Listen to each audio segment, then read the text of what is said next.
Manchester City have lodged legal challenges against the Premier League's 115 charges for alleged rule breaches, disputing the legality of the investigation and the involvement of a barrister who's in charge of the disciplinary process.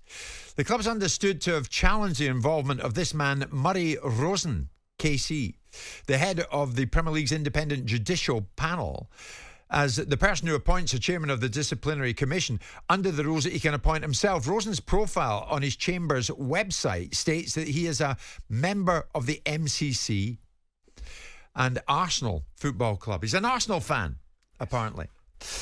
Earlier on, I spoke with the chief sports reporter of The Times, Martin Ziegler, and we got inside a bit of this.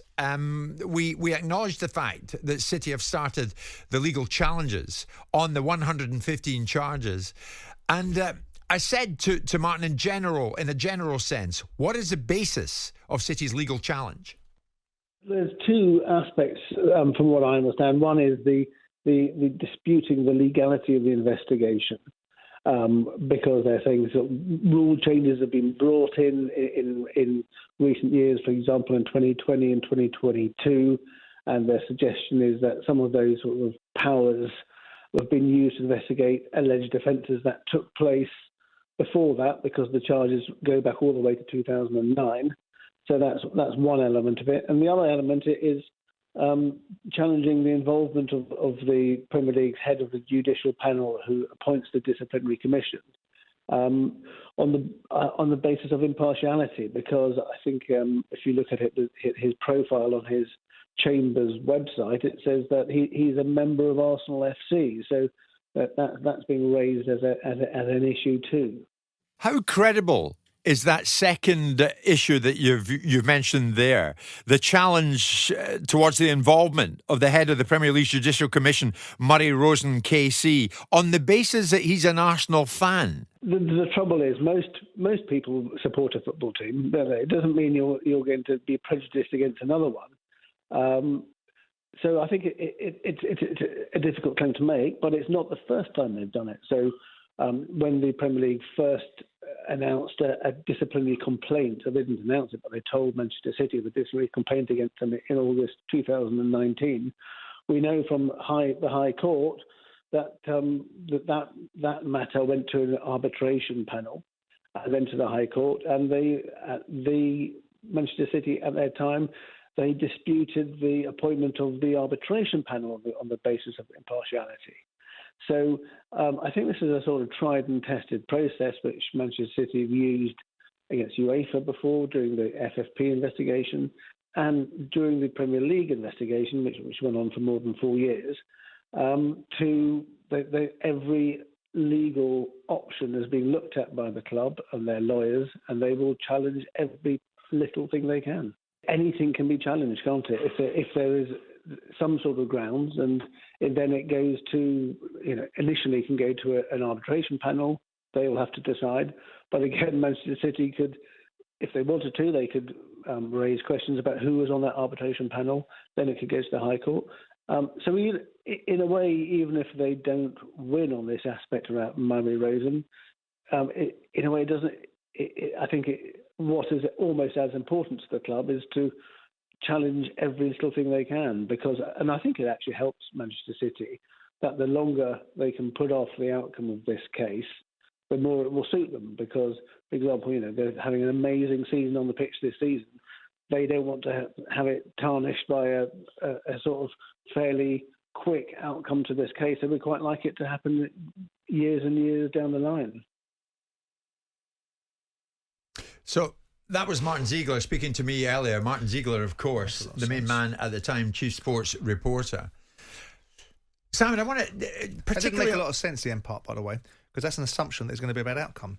Why would Man City need to kick it down into the long grass? Because a quicker outcome would produce an adverse finding for them. Man City think they're innocent.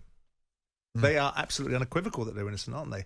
So there's an assumption on Martin's part that they would like to kick it down the road. Because what happens next year if they're on the brink of a historic second treble and their season is derailed by allegations being upheld? It'll be the same thing. They're either innocent or they're not. Oh, true. I mean, and they maintain they have a comprehensive body of irrefutable evidence. Yes. Yeah. So here's the thing. If they have that, Why are they bothered about this man Murray Rosen, who's purported to be an Arsenal fan? Right. Why wouldn't you be? Why would you not want a situation to make sure that there was no doubt? It's like you being head up for crimes against broadcasting, and someone said that Jacob Rees-Mogg was going to preside over it, or Nigel Farage, and with all the lovely things you've said about them, you might think, actually, I might have created a situation where I could get a situation where I don't get the right outcome.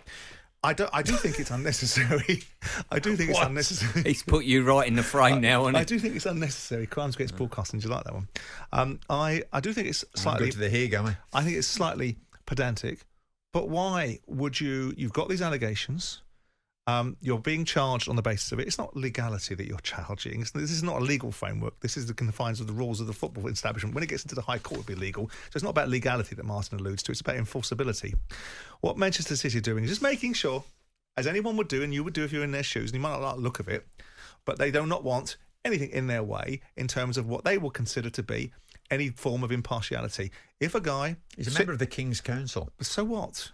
So what? So what if he likes Arsenal in his free time? So I have sat in many a court and seen many circumstances where I felt that something is not quite right about the nature of people's behaviour. So rather than have that as a concern, rather than have somebody that's... And we all know, without doubt, there is an appetite and a desire to bring Man City to book from some of the bigger clubs. And I would suggest my Arsenal might be in that conversation as well. Not bigger clubs in terms of bigger than Man City, but bigger clubs in the league. Because they do feel that they're a fox in the hen house and they've broken the ecosystem, they've challenged it or invested interest and all that goes with that. So if you have a gift, if it's your gift, right, and you can appeal against the process of someone that might give you a tad of concern, why wouldn't you? You would. You say, I'll tell you what, I'll remove that equation. So there's no concern there for me. What is more slightly concerning, and what I don't like, is atypical, down the line, straightforward Man City tactics. We don't have to answer these charges because they've been time barred. We don't have to answer these charges because we're questioning the validity of a set of rules that were changed in 2021, which really didn't apply to the circumstances in 2014 that we're being alleged to be guilty of. That's time barring. That's how they got out from underneath at the Court of Arbitration at Sport.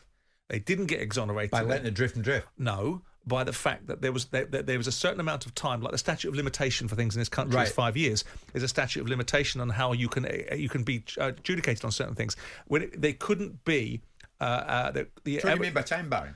Well, it's only a certain amount of time something's admissible. So if you're then answering charges from 2011 and 2017, it's time barred. It's run its time. So you can't utilise it. So they didn't get exonerated in... the recent hearings at CAS that the Premier League have now superseded by bringing their own charges. They were able to exclude evidence from seasons that UEFA relied on because it had run out of the timelines. In this instance, now they're now saying the same thing. They're saying the rules that applied in 2021 should not be taken back and used in 2011, 2012, 2013, 2014 because they're time barred out. That's not fair. But you're either guilty or you're not. And what's your best guess is when we get a decision on this? Well, there can be no best guess because ultimately, if the FA and the Premier League, the Premier League want to move this along quickly, then take Murray Rosen off, if that's what they think. That's that equation gone, right? Deal with the issue around time bars or not, and move to the adjudication phase. You know as well as I do, often in most cases in law, it's the guy with the most money that wins. And that means Manchester City. There has to be an appetite from the Premier League to uphold these situations, but I don't think it's any time soon. No. It doesn't look that way, that's for sure. That if you were innocent, or you outraged Man City fans out there, let's have your irrefutable, undeniable, unequivocal proof, because we've listened to how much of it you've got, but by the same token, we never get to see it because you constantly say to people that you don't have to answer these charges because it's timed out. Jim White and Simon Jordan, Monday to Thursday morning 10 till 1 on AM, on DAB, via the talkSPORT app and on your smart speaker. talkSPORT.